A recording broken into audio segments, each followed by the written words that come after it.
वंदे मातरम विद्यार्थी मित्रांनो, परीक्षेला पुन्हा पुन्हा पुन्हा पुन्हा येणारा प्रश्न. वर्गमुळामध्ये 7 गुणिले 8 गुणिले 9 गुणिले 10 अधिक 1 under route 7 into 8 into 9 into 10 plus 1 is equal to question mark. ज्या वेळेस तुम्ही कोणत्याही चार क्रमवार संख्यांचा गुणाकार करता, कोणत्याही चार संख्या असो 1 2 3 and 4, ज्या वेळेस तुम्ही कोणत्याही चार क्रमवार संख्यांचा गुणाकार करता आणि या आलेल्या गुणाकारामध्ये एक ऍड करता, that number must be a square number. ती संख्या ही वर्ग संख्याच असते. जर या ठिकाणी 2 गुणिले 3 गुणिले 4 गुणिले 5 जरी घेतलं तर 120 गुणाकार येतो. त्याच्यात एक ऍड करा, 121 इज स्क्वेअर नंबर. आलं लक्षामध्ये?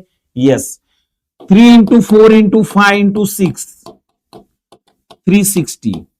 याच्यात जरी एक ऍड करायचा प्रयत्न केला तर आलेली संख्या जी आहे ती वर्ग संख्याच असते. आता इथं उत्तर काय ते नीट लक्ष द्या.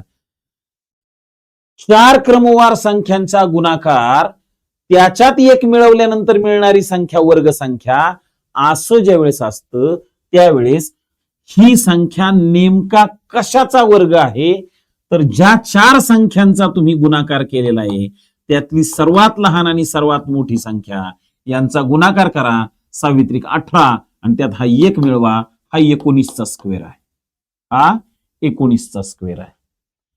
सर्वात लहान संख्या आणि सर्वात मोठी संख्या यांचा गुणाकार करा, 5 दुने 10 आणि 1 11, त्यात 1 मिळवा.